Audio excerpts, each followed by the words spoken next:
Good evening. This is CTV News for November 18th. I'm Patricia Vallone. And I'm Gina Barty. Thanks for joining us. Topping the news tonight, a family of 8 is hospitalized after a carbon monoxide leak in their Capitol Heights home. CTV's Keisha Butts is in the neighborhood where the incident happened. That's right. Well, it was a scary morning for a family who live on this block in the 4900 block of Fable Street in Capitol Heights. 6 children and 2 adults were rushed to the hospital after a carbon monoxide leak.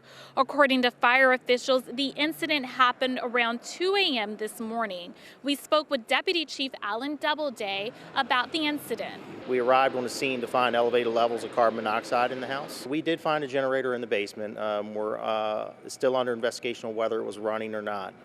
So the issue with carbon monoxide is it's odorless, it's colorless, you don't know it's there, and it's a byproduct of incomplete combustion. Doubleday urges residents to take these precautions. In Prince George's County, it is required by law that in any home, fuel-based appliances, which is fuel oil, propane, or natural gas, as well as an attached garage or fireplace, it's required that you have a carbon monoxide alarm on every floor.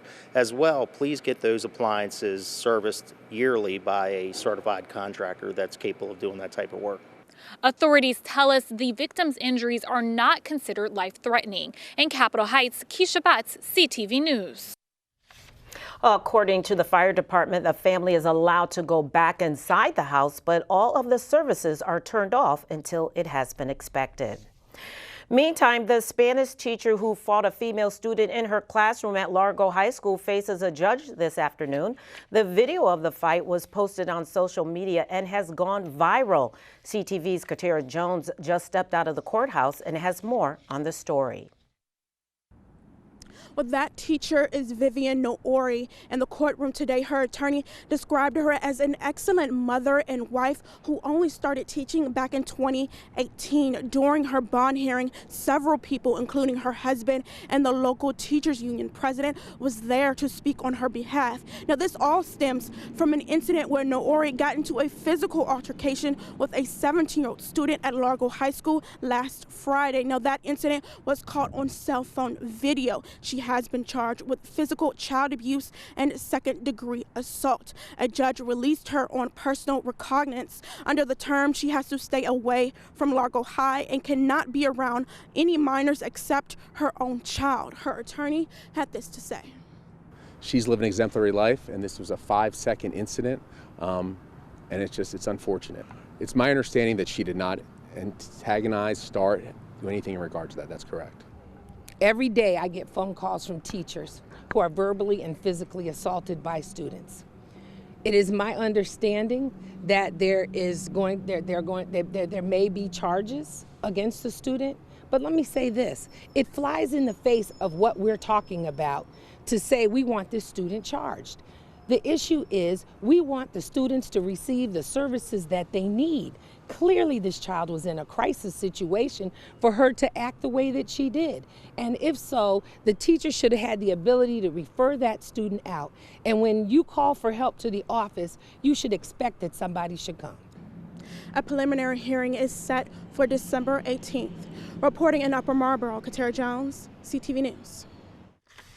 Her attorney says that Noori was assaulted in 3 other incidents at the school.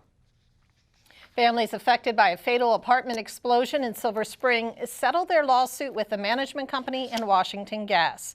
The Daily Record reports that attorneys told Judge Ronald Rubin on Friday that the matter had been resolved by confidential settlement. The move comes just before a scheduled hearing on pretrial motions. The case had been scheduled for a 15-day jury trial next month in Montgomery County. 7 people were killed and dozens more injured on August 10, 2016, when 2 apartment buildings were destroyed by a gas explosion. The House impeachment inquiry begins its 2nd week of public hearings. Last week, 3 career public servants were questioned, recounting how private citizens impacted the administration's posture toward Ukraine. The Intelligence Committee is scheduled to hear testimony from 8 more witnesses over the next 3 days. On Tuesday, 4 people are scheduled to testify, including Lieutenant Colonel Alexander Vindman, the top Ukraine specialist on the National Security Council.